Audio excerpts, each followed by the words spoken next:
यानंतर इतर काही महत्त्वाच्या घडामोडींचा आपण वेगवान आढावा जाणून घेऊया।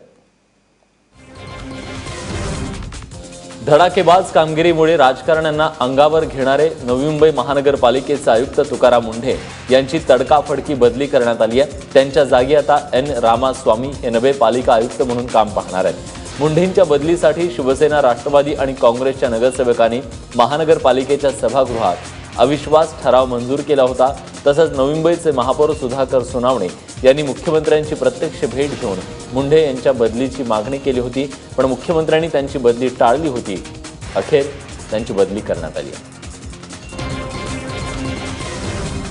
मला वाटतं कुठेतरी तुकाराम मुंढे हे कुठेतरी पॉवर एक्सिट करताय, कुठेतरी कोणाला न जुमानता नियम कायदे असताना माय शिप माय ऑर्डर या प्रकारची त्यांची भूमिका असताना कुठेतरी आता सरकारला स्वतःला मुख्यमंत्र्याला वाटू लागला की बाबा हे बियॉन्ड लिमिट चालले, त्यामुळे यांची बदली करण्यात आली।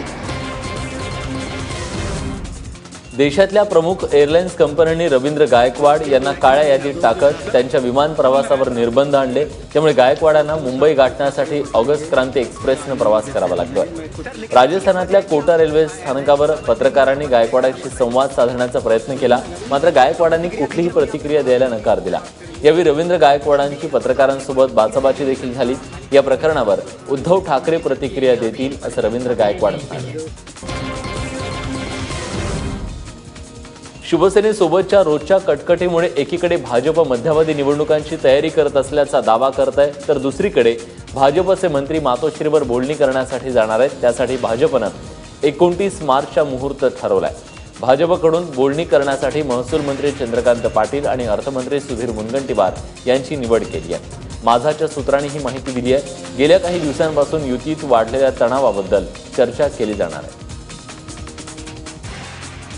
भाजपकडून मध्यवधीची चर्चा म्हणजे पळ काढण्याचा प्रयत्न आहे असं म्हणत माजी मुख्यमंत्री पृथ्वीराज चव्हाण यांनी भाजपवर टीका केली आहे। सरकारला जर आता सरकार चालवता येत नसेल किंवा जर शेतकऱ्यांची कर्जमाफीचा मुद्दा आता इतका प्रचंड उसळलेला आहे, त्याला तोंड देता येत नसेल, तर सरकार यातून मग पळ काढण्याची भूमिका जर घेणार असेल तर तो सरकारचा अधिकार आहे। या ज्या सरकारला तुम्ही इतक्या प्रचंड बहुमताने निवडून दिलं, त्या सरकारने कशा प्रकारचा कारभार केलेला आहे आणि त्यांना कारभार करता येत नाही, म्हणून जर ते पुन्हा निवडणुकीकडे जाणार असेल तर ते अवश्य जावं। आम्ही कुठलीही परिस्थिती आली तर त्याला सामोरं जायला शेवटी राजकीय पक्ष, राजकीय कार्यकर्ता निवडणुकांना तयार असतोच।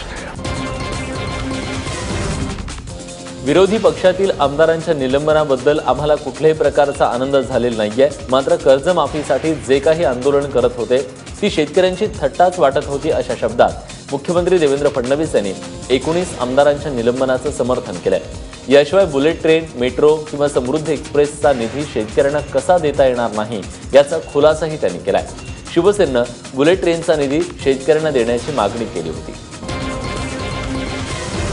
संवैधानिक कागदपत्रांचा अशा प्रकारे अवमान करणं आणि हे जर या सभागृहाने सहन केलं अध्यक्ष महोदय, तर मग या सभागृहाला अर्थ काय राहणार आहे? आपण संविधानाची शपथ घेऊन या सभागृहामध्ये येतो आणि म्हणून या परिस्थितीमध्ये अध्यक्ष महोदय खरं म्हणजे आपल्याला हा कठोर निर्णय घ्यावा लागला। काल मला असं वाटतं एक आमचे सदस्य असेही म्हणाले की हे तुम्ही समृद्धी महामार्ग कशा करता, बुलेट ट्रेन कशा करता, तो पैसा तुम्ही शेतकऱ्यांना द्या। खरं म्हणजे दोन गोष्टी याच्यात मी स्पष्टपणे सांगितल्या पाहिजेत की प्रोजेक्ट जे असतात, प्रोजेक्ट या प्रोजेक्टवर कर्ज मिळतं।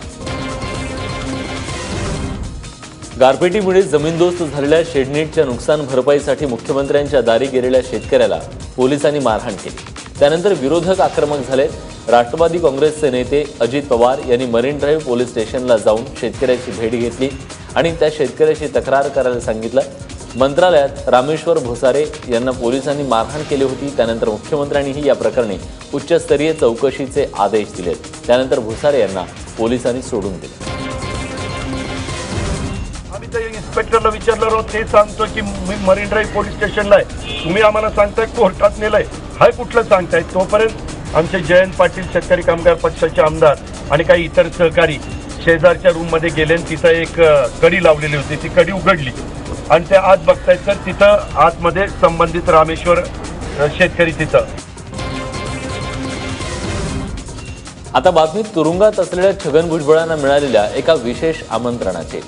राज्य सरकारच्या आदिवासी विकास विभागाचा आदिवासी विकास पुरस्कार सोहळा 27 मार्चला आयोजित करण्यात आलाय।